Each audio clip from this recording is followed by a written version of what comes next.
Sheri Lynne. Hi, Sheri. Hi. Nice to see you. And this is Hawaiian Dreams. Yes.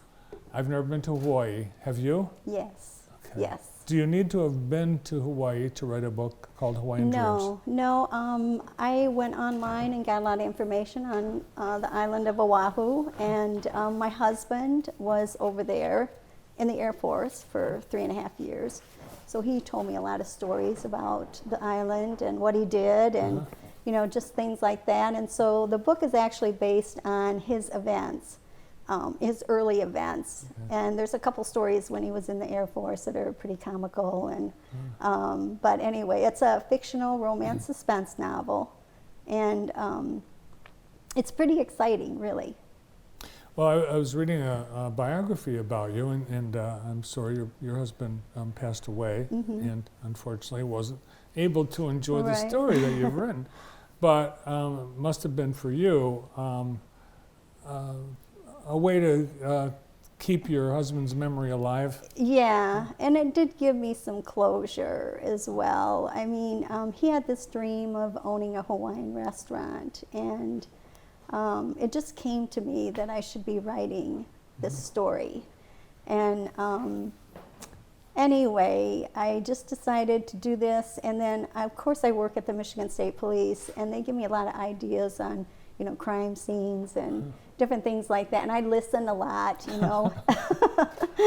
and so I wanted to make it suspenseful, and I also use quite a bit of humor in the book. So what would you call this genre? You say it's fiction, but does it... But it does have, like the first 2 stories in the chapter are actually something that did happen to my husband and his identical twin. So that really is real. I just made a story. I made it up, differently. I told it a little differently, but it actually happened to them. And but it's just events of what he liked to do over there. So I weaved him into the characters of the book. So it just came out. It came out really good. He liked to body surf. He liked to, climb, he liked to hike, he liked to do all kinds of stuff while he was over there. So I kind of weaved all those events into the book, into the character. Well, I haven't had a chance to read it. So is it an anthology then? No, it's just a romance, fictional suspense novel. All right. And are you in it? Well, not really. I mean, I might have used some of my events too, but it's not really about us. It's just about the characters I created and what I put into it, and kind of just weaved it in. Well, you and your husband Gordon, you had your own business, which you continue to operate. So that's a full-time thing, and you've got family. So what got you into the writing? Well, when we were going through that COVID-19 shutdown, and you couldn't really go to your accounts, you couldn't go anywhere for 4, 5, 6 weeks. I didn't know what to do with myself. So I've always wanted to write a book, so I thought, well, let's give it a shot. And then this idea came into my head that I should be writing, about his dream of owning a Hawaiian restaurant. So I started making an outline and putting some characters together, and then I wanted to be suspenseful. So I, got with this one retired detective. Her name is Sergeant Cindy Gokenauer. She's retired now from the Michigan State Police, and she gave me a lot of ideas, along with Detective Toby Baker. He gave me quite a few ideas about what to do with the crime scenes, and I didn't want this couple, or these 2 people that were causing the crime in the restaurant, to really be bad guys, but I wanted it to be where there was something going on with them, that's why they started doing what they were doing in the book. They were stealing liquor. Don't spoil it. Okay. Anyway. Actually, we've had a couple of, there's been a state cop that wrote a book about murders in the 50s in Indiana and Michigan. He was here not too long ago. Oh, really? Yeah. Cool. So using your background, working at the state police, that's got to be very helpful. Right, it was. It was very helpful. I mean, it's a lot of writing. It's a novel. Yeah, it's like I don't know You how have we measure.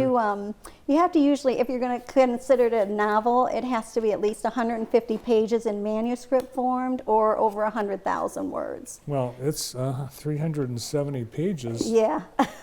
And how many words? Because It was 106,000 words. Oh, wow. Yeah. What's been the reaction from your family and friends? Oh, they love it. Oh. I mean, I've had a lot of compliments on it.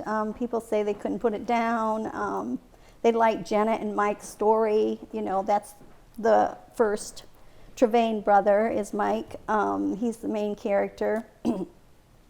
And, you know, they liked how the crime scenes went and all of that. So, yeah, it was, I have gotten a lot of compliments from it. Now, your son Brian, is he in this book? No. No. No, huh? People want to know. I was like, who am I? Sheri, is this me? Some might relate to it. Oh. You know, they might, you know, it's a story. And some might relate to the restaurant business, you know, and that's basically where the storyline is, it evolves. And When you say Hawaiian restaurant, is that a restaurant in Hawaii or a Yes. restaurant of Hawaiian foods? it's in Hawaii, and then they do a mix of American and Hawaiian food. How about you? Is there a restaurant in you? Is there a restaurant in me? I used to work at the airport restaurant You years and did? years ago. Yes, I was manager there for a few years. Oh, no kidding. Yeah. So you have experience from both the police and the restaurant. Mm-hmm. You're well qualified to write a book. People that write a book, they'll either say, oh, I'll never do that again, or Right. I can't wait to start. I mean, Right. how about, which one are you?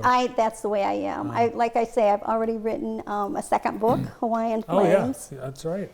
and I'm working on the third book, Hawaiian Embers. A trilogy? Yes, yes. And each Trevane brother is, you know, the star of the book. So Mike was the first one.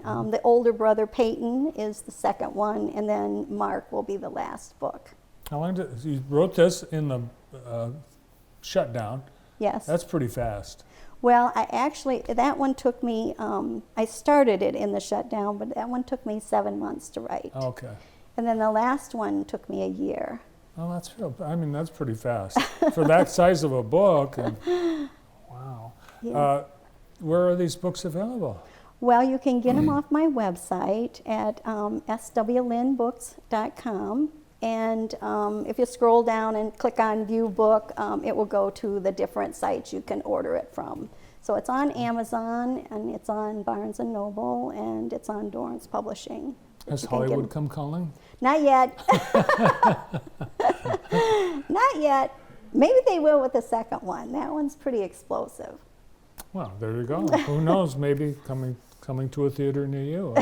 That's. I think every author hopes their book gets turned into a movie. Mm-hmm. Yeah. So has this proved to be enough that as you were looking for things to do to fill your time, Oh, yeah. that's it. Yeah, yeah. And, you know, you can do it whenever you want to do it. It's not like I'm, have to sit down and write. It's when it comes to me. So, and sometimes I'll get stuck, Writer's on block. a scene. Yeah, and I'll just have to step away from it. Just, just go away. And then it'll, you just think about it for a while, and all of a sudden it'll just hit you. You need to go sit down and write again.